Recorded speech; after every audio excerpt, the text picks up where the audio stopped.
us to have one or two sales in our age look to be our partners. We carry on the Lord and help one another. If we look to last together, we can stir up one another to love the Lord and study the Word together. We can pray for our friends and go to preach to them. Together, it is so good to have partners in Christ. We experience life in the world.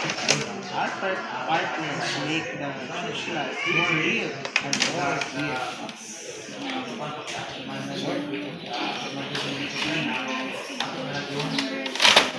us.